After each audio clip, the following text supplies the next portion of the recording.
Assalamualaikum warahmatullahi wabarakatuh. Alhamdulillah, wassalatu wassalamu ala rasulillah wa ala alihi wa sahbihi wa man tabi'ahu wa mawala. Tema kita, pribadi anak, cerminan ketakwaan orang tua. Yang namanya cermin itu, kalau kita lihat, berarti sama dengan yang ada di cermin dengan orang yang bercermin.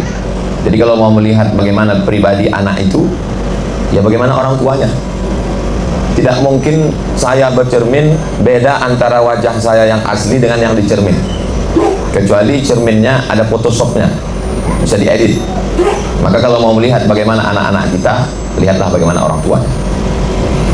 Ada seorang laki-laki namanya Sabit. Dia mandi di sungai. Saat mandi di sungai, dia melihat ada buah apel yang hanyut. Biasalah kita mandi di sungai, nampak ada apel hanyut. Lalu kemudian dia makan itu apel sampai habis. Setelah selesai, baru dia berpikir itu tadi yang dimakan itu apel punya siapa. Dia telusuri sungai. Dia telusuri kemana ini muara sungai, hulunya kemana. Akhirnya ketemu kebun apel. Lalu dia cari yang punya kebun. Bapak yang punya kebun ini, kata yang punya kebun, betul, saya yang punya kebun apel. Saya tadi mandi di sungai di hilir sana, ketemu buah apel, lalu saya makan.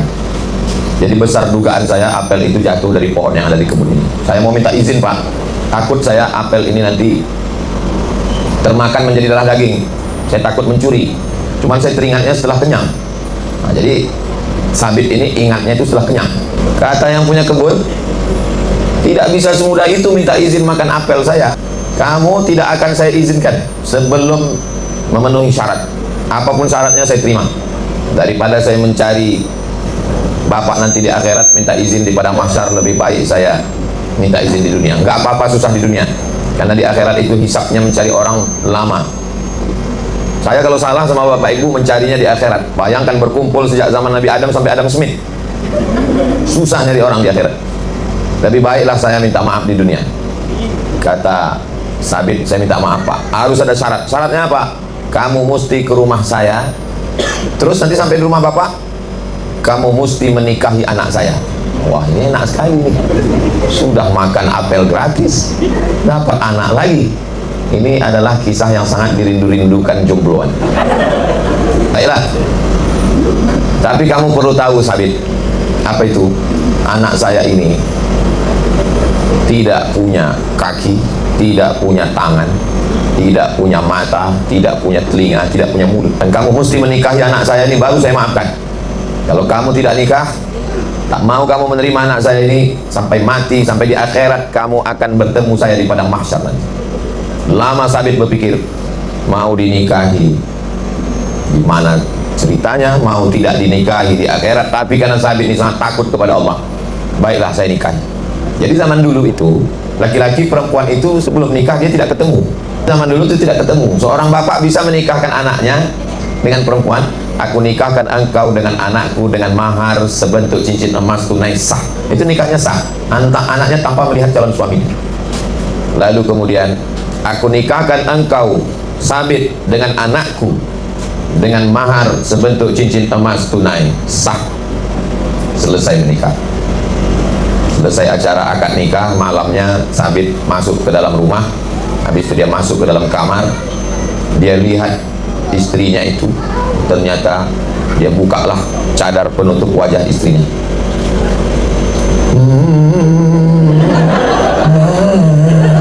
Kaget sekali Sabit. Ternyata istrinya itu punya tangan, punya kaki, punya mata, punya telinga, dan cantik sekali. Lalu Sabit terkejut. Akhirnya dia tanya, kata bapak kamu tidak punya tangan, tidak punya kaki, tidak punya mata, tidak punya telinga, tapi kamu, apa kamu anak bapak yang punya kebun kurma yang? Iya, saya anaknya. Akhirnya dia tanya, Pak, bapak kan bilang anak bapak tidak punya kaki, tidak punya tangan, tidak punya mata, tidak punya telinga, tidak punya mulut. Tapi anak bapak, dia takut juga, takut salah. 2 kali salah, udah makan apel salah. Ini menikahi anak orang salah lagi, masa salah terus hidup? Kata si bapak, saya bilang anak saya itu tidak punya kaki karena memang kakinya tidak pernah melangkah ke tempat maksiat. Saya bilang anak saya itu tidak punya tangan karena memang tangannya tidak pernah buat dosa. Saya bilang dia tidak pernah punya mulut karena memang mulutnya tidak pernah dipakai untuk membicarakan aib orang lain buat dosa. Saya bilang dia tidak punya telinga karena telinganya tidak pernah dipakai untuk mendengarkan kata-kata maksiat. Saya katakan dia tidak punya mata karena memang dia tidak pernah melihat perbuatan yang tidak diridhai Allah. Maka inilah dia anak saya. Saya nikahkan ke kamu, Sabit, karena belum ada orang di zaman ini yang mau makan buah tiba-tiba minta maaf. Memang sudah lama saya mau mencari menantu dan kamulah orangnya, Sabit. Akhirnya menikahlah Sabit. Akhirnya lahirlah seorang anak laki-laki, buah pernikahan dari Sabit yang takut makan apel dengan istrinya yang tak punya mata, tak punya telinga, tak punya kaki, tak punya mulut karena tak pernah buat dosa, dengan mertua yang tak memikirkan menantunya ini apa dan siapa, yang penting jujur, takut makan buah apel minta maaf. Pernikahan Sabit dengan anak yang solihah, dengan mertua yang soleh, lahirlah seorang anak laki-laki. Anak laki-laki itu diberi nama Nu'man. Nama ayahnya Sabit, itulah dia Nu'man bin Sabit. Meninggal tahun 150 Hijrah. Nu'man bin Sabit, nama kerennya Imam Hanafi, imam mazhab yang pertama. Yang pertama Imam Hanafi, yang nomor dua Imam Maliki, nomor ketiga Imam Syafi'i, nomor keempat Imam Hambali. Imam Hanafi nama aslinya Nu'man bin Sabit. Nu'man bin Sabit inilah ulama ahlu sunnah wal jamaah, berguru langsung dengan cicitnya Rasulullah SAW, namanya Imam Ja'far Shadiq. Nabi punya anak perempuan namanya Fatimatus Zahra. Fatimatus Zahra ini punya anak laki-laki namanya Husain. Sayyidina Husain punya anak laki-laki namanya Ali Zainal Abidin. Zainal Abidin punya anak laki-laki namanya Muhammad Al-Baqir. Muhammad Al-Baqir punya anak laki-laki namanya Imam Ja'far Shadiq. Imam Ja'far Shadiq punya murid yang hebat namanya Nu'man bin Sabit. Gurunya hebat, bapaknya jujur, ibunya bertakwa, dan kakeknya juga tidak pilih-pilih mantu. Temuan itulah yang melahirkan orang-orang soleh. Maka dikenallah dengan Imam Hanafi ini Sirajul Ummah, penerang umat. Imam Hanafi itu meninggalnya karena apa? Diangkat jadi hakim agung, hakim. Lalu kemudian hakim ini yang paling tinggi namanya Qadhi Qudat, hakimnya hakim agung. Diangkat jadi hakim, nggak mau. Raja merasa tersinggung karena orang, kamu mau jadi hakim? Enggak. Akhirnya merasa dipenjara, masuk penjara. Menurut satu riwayat diracun, meninggal. Jadi kalau ketemu anak yang jujur baik bapaknya, bagaimana orang tua itu menurunkan sifat-sifat kepada anak. Ada satu daerah namanya daerah itu Marwah. Orang yang berasal dari Marwah disebut dengan Marwazi. Lalu kemudian di Marwah ini ada seorang hakim, Hakim Marwah. Hakim Marwah punya kebun anggur, luas sekali kebun anggurnya. Lalu kemudian datanglah seorang perantau, cari kerja jaga kebun anggur. Nama perantau ini Mubarak. Mubarak artinya orang yang diberkahi. Datanglah Mubarak melamar mau jadi penjaga kebun anggur Hakim Marwah. Akhirnya diterima jaga kebun anggur. Lalu Hakim Marwah pas hari libur pergi ke kebun. Sampai di kebun anggur, Mubarak tukang kebun, ya, tolong petikkan saya anggur yang manis-manis. Dipetikkanlah anggur, disuguhkan, dibawakanlah anggur, dicicipi sama Hakim Marwah, asam. Carikan lagi pohon yang lain, diambil lagi pohon yang lain, dicicipi, asam juga. Pohon yang lain lagi. Lama-lama hakim ini ngamuk sama Mubarak tukang kebun. Kamu sudah kerja di sini sama sebulan, nggak tahu kamu di kebun ini mana pohon yang manis? Masa udah sebulan kerja di sini nggak tahu pohon ini mana yang manis? Apa kata Mubarak menjawab? Mohon maaf Tuan Hakim, saya kerja di sini hanya menjaga kebun, bukan mencicipi buah anggur. Maksudnya? Selama saya kerja di sini nggak pernah satu anggur pun yang saya makan. Terkejut Hakim Marwah. Akhirnya Hakim Marwah punya seorang anak gadis. Dinikahkanlah anak gadis yang sematawayang, yang cantik jelita, dengan tukang penjaga kebun anggur bernama Mubarak. Hasil pernikahan itu lahirlah seorang anak laki-laki, diberi nama Abdullah. Namanya Abdullah bin Al-Mubarak. Itulah ahli hadis selevel dengan Imam Ahmad bin Hambal, Imam Hambali, imam mazhab yang keempat. Kejujuran menjadi fit and proper test. Lalu kemudian setelah dinikahkan punya anak laki-laki diberi nama Abdullah. Itulah dia Imam Abdullah Ibnul Mubarak, hafal hadis, orangnya alim, orangnya luar biasa, menjadi salah seorang ulama benteng ahlus sunnah wal jamaah. Bagaimana dengan Nabi kita? Ayahnya Abdullah, ibunya Aminah. Abdullah nama bapaknya, Aminah ibundanya. Abdullah hamba Allah, Aminah perempuan yang amanah. Karena bapaknya hamba Allah, Abdullah, ibunya Aminah perempuan yang amanah, lahirlah seorang anak Muhammad yang terpuji di langit dan di bumi. Makanya dalam Islam, seorang laki-laki mencari perempuan sifatnya 4. Pertama, lima liha, karena dia anak orang kaya. Yang kedua, wali hasabiha, keturunan. Ningrat, Raden, darah biru.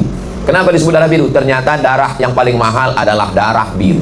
Hewan yang hidup di tepi pantai namanya belangkas. Coba tulis, itu dia mengeluarkan darah berwarna biru, mahal sekali. Li hasabiha, keturunan. Yang ketiga, wali jamaliha, kecantikan. Tapi kata Nabi, jangan kau pandang yang tiga. Kalau kau lihat karena hartanya, hartanya akan binasa. Kalau kau lihat karena keturunannya, berapa banyak perempuan dicopot gelar-gelar sukunya karena melanggar pantangan adat istiadat. Jangan kau pandangkannya rupanya, karena wajah musim berganti, semuanya akan berubah. Perempuan itu ibarat bunga. Bunga itu seperti kuntum yang mekar harum semerbak, tak lama kemudian dia akan layu. Yang tidak berubah itu cuma bunga plastik. Tapi pandanglah, kata Nabi yang keempat, fasfar bidzatiddin, lihatlah bagaimana dia taat menjalankan ajaran-ajaran agama. Itu yang tidak akan lapuk karena hujan, tak akan lekang karena panas, tidak akan berubah apapun yang terjadi. Zaman boleh berganti, politik boleh bertukar, tapi sifat bawaan ibu akan turun kepada anak. Itulah pentingnya mencari sifat ibu yang solihah. Adapun perempuan mencari calon suami, sifatnya lebih dikit lagi, hanya dua saja. Idza ja'akum man tardawna dinam, kalau datang laki-laki meminang anakmu, pandang yang pertama dinahu, baik menjalankan agama, wa khuluquhu, baik akhlaknya. Kenapa dua? Dua-duanya harus sejalan. Orangnya sopan, orangnya baik, orangnya juga menjalankan agama. Laki-lakinya baik, perempuannya baik, dipertemukan dengan cara yang baik, namanya ta'aruf. Ini anak-anak muda sholat tahajud sudah hijrah jam 3 malam nelpon. Kamu nelpon siapa? Pacar? Enggak Pak Ustadz, ini pacar syariah. Tahajud ya. Kamu udah nikah? Belum. Itu anak gadis itu punya bapak, punya ibu, orang tuanya yang membangunkan. Kenapa kamu? Saya calonnya Pak Ustadz, masih calon. Nanti setelah menikah baru. Tapi kami ini pacaran syariah Pak Ustadz. Enggak ada pacaran syariah. Ini pacaran syariah Pak Ustadz. Kami aja manggilnya ya akhi ya ukhti. Bulan kedua ya abi ya umi. Bulan ketiga ya habibi ya habibat. Bulan keempat ya almarhum almarhumah. La talbisul haqqa bil batil, jangan campur yang hak dengan yang batil. Jadi orangnya baik dipertemukan dengan cara yang baik, namanya ta'aruf. Kalau cocok lanjutkan. Setelah itu berlanjut ke khitbah. Khitbah itu dia sudah diikat pertunangan. Tidak boleh orang tua membatalkan ikatan pertunangan, karena bisa menjadi permusuhan. Dan anak muda juga nggak boleh meminta, Pak saya mau minang anak bapak, anak saya sudah dipinang orang lain. Maka dalam Islam diajarkan la yakhtiba ahadukum fawqa khitbati akhi, tidak boleh meminang anak orang yang sudah dipinang. Orangnya baik, calonnya baik, dengan niat yang baik, dengan cara yang baik, dinikahkan dengan baik, jangan dirusak. Doa yang diajarkan Nabi Ibrahim, Rabbi habli minas sholihin. Nabi Zakaria, Rabbi habli min ladunka dzurriyyatan thayyibah. Nabi Ibrahim, Rabbi habli minas sholihin. Ibadur Rahman, Rabbana hab lana min azwajina wa dzurriyyatina qurrata a'yun waj'alna lil muttaqina imama. Setelah itu kemudian hamil, saat mengandung, ada tur, adakan ke Museum Moskow untuk melihat lukisan-lukisan klasik. Selama melihat lukisan diiringi dengan suara musik Mozart, Beethoven, musik-musik yang melembutkan hati. Karena pesertanya syaratnya hamil 3 bulan. Tujuannya apa? Ternyata supaya anak yang dikandung ini menjadi anak yang lembut. Tapi dalam ajaran Islam, inna khalaqnal insan, kami ciptakan manusia min nutfah, dari sperma, ansajin, ini campur dengan sel telur, nabtalihi, kami uji, ja'alnahu sami'an basira, anak itu bisa mendengar, anak itu bisa melihat. Nabi sudah membacakan ayat itu 1444 tahun yang lalu. Nabi tidak pernah terdaftar di Fakultas Kedokteran Universitas manapun, tapi dia sudah tahu bahwa anak di dalam bisa mendengar. Waktu saya menjelaskan ayat surat inna khalaqnal insana min nutfatin amsyajin nabtalihi faj'alnahu sami'an basira.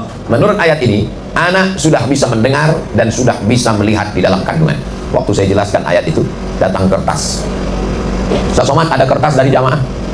Saya dokter spesialis objin, itu spesialis kandungan. Bukan menurut ilmu kami, anak yang ada dalam kandungan sudah bisa mendengar, merespon ibunya. Ketenangan ibu hamil itu dihasilkan oleh apa yang dia dengar. Makanya disuruh ibu-ibu mengandung itu mendengarkan speaker Quran. Jadi zaman dulu kalau ada ibu-ibu hamil datang ke kiai, kiai sebaiknya saya ini baca apa ya? Disuruh baca surat Yusuf, supaya waktu baca Quran ibunya tenang, anaknya di dalam dengar. Itu maksudnya. Kalau ibunya tenang, jantungnya tenang, otaknya tenang, anaknya juga tenang di dalam, pertumbuhannya normal, sehat. Makanya tidak boleh bertengkar suami istri saat istri hamil. Akhirnya anak lahir. Di saat anak lahir, dibisikkan ke telinganya sebelah kanan azan. Azan as-salah seperti azan salat. Hadisnya hadis hasan, ada dalam kitab Sunan Tirmidzi. Jam berapapun anaknya lahir tetap diazankan. Bisikan ke telinga sebelah kanan, Allahu Akbar, Allahu Akbar. Saya mengazankan anak saya, meleleh air mata saya saat azan. Apa yang Ustaz bayangkan? Saat ini aku yang membisikkan ke telingamu, asyhadu an la ilaha illallah. Kita sebagai orang tua yang kita inginkan cuma satu. Kita ingin anak itu nanti yang membisikkan ke telinga kita saat sakratul maut, la ilaha illallah. Untuk apa kau habis duit menyekolahkannya kalau membisikkan ke telingamu la ilaha illallah pun satu tak ada yang bisa. Kalau saya pesankan itu. Ibu-ibu yang belum punya anak, pesankan ke istrinya. Nanti kalau aku mati, anak kita belum ada, kau yang membisikkan. Ibu-ibu waktu ditanya, siap bu? Siap. Suaminya demam dikit, langsung dibisikkan.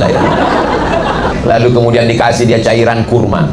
Waktu Nabi Isa lahir, Maryam memegang anak yang baru lahir itu. Apa kata Allah? Wa huzi ilaiki bi jiz'in nakhlati. Wahai Maryam yang baru melahirkan anak bernama Isa, goncangkan pundakmu ke batang pohon kurma, tusaqit alaiki rutaban janiyya, akan gugur buah kurma. Jadi ternyata Nabi Isa pun waktu lahir dikasih buah kurma. Nabi Muhammad SAW waktu lahir dikasih buah kurma. Lahir seorang anak bernama Abdullah, nama ibunya Asma, nama ayahnya Zubair, namanya Abdullah bin Zubair. Dibawa ke Nabi SAW. Anak pertama lahir di kota Madinah. Diambil Nabi kurma, dikunyah-kunyah Nabi, cairan kurma dimasukkan ke mulut anak. Diteliti di Universitas Ain Shams, University Kairo. Ternyata anak yang baru lahir itu menggigil kedinginan. Karena tempat yang paling nyaman di dunia adalah rahim. Rahim adalah tempat yang paling tenang, senang, paling adem ayem di dunia. Temperatur yang paling sesuai automatically adalah rahim seorang. Maka rahim adalah nama yang diambil dari Asmaul Husna, yang mengatakan begitu Allah dalam hadis qudsi, Ana Rahman, aku ini Rahman. Syaqaqtu rahim min ismi, rahim diambil dari nama. Bismillahirrahmanirrahim. Sebagaimana sayangnya Rahman dan Rahim, begitulah sayangnya rahim menjaga janin. Maka hubungan kita hari ini disebut dengan silaturahim. Setelah anak-anak ini dididik dengan baik, memilihkan bapaknya baik, memilihkan ibunya yang baik, menganggap ini perempuan hanya untuk menemani kita sampai kematian datang. Enggak, dia tidak menemani kita sampai kematian, tapi untuk menjaga anak-anak kita, generasi masa depan yang melahirkan calon pemimpin. Lalu kemudian sampai akhirnya kita bersama dengan Rasulullah Sallallahu Alaihi Wasallam, dikasih kurma, diazankan, lalu kemudian dipotongkan rambutnya. Rambut itu yang dibawa itu digundul semua, ditimbang seberat perak. Kalau anak dikasih makan dari tipu-tipu, bohong-bohong, korupsi, kolusi, nepotisme, lalu dibawa pulang ke rumah, dibelikan ke beras, berasnya masuk rice cooker jadi nasi, nasinya disuap anak, sepiring nasi bubur berubah menjadi setetes darah, darahnya masuk ke jantung, dari jantung nyembur naik ke otak, otaknya jadi kotor gara-gara bapak ibunya. Bapak ibu hafal semua ayatnya, nasiyatin kadzibatin khoti'ah, nasiyatin ubun-ubun pun menjelaskan. Ustaz Somad, ada otak bagian depan, otak inilah yang berpikir.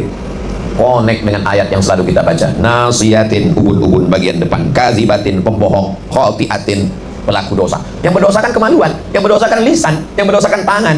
Ternyata tangan, lisan dan kemaluan diperintahkan otak bagian depan. Kenapa otak bagian depan ini jadi jahat? Gara-gara darah dari jantung yang kotor. Kenapa darah ini kotor? Karena makanan yang kotor. Siapa yang ngasih makanan? Orang tua. Jadi orang tua ini luar biasa. Ada otak kanan, ada otak kiri, ada otak tengah, ada otak depan, ada otak belakang. Guru yang pertama, al-madrasatul ula. Ibu adalah guru yang pertama.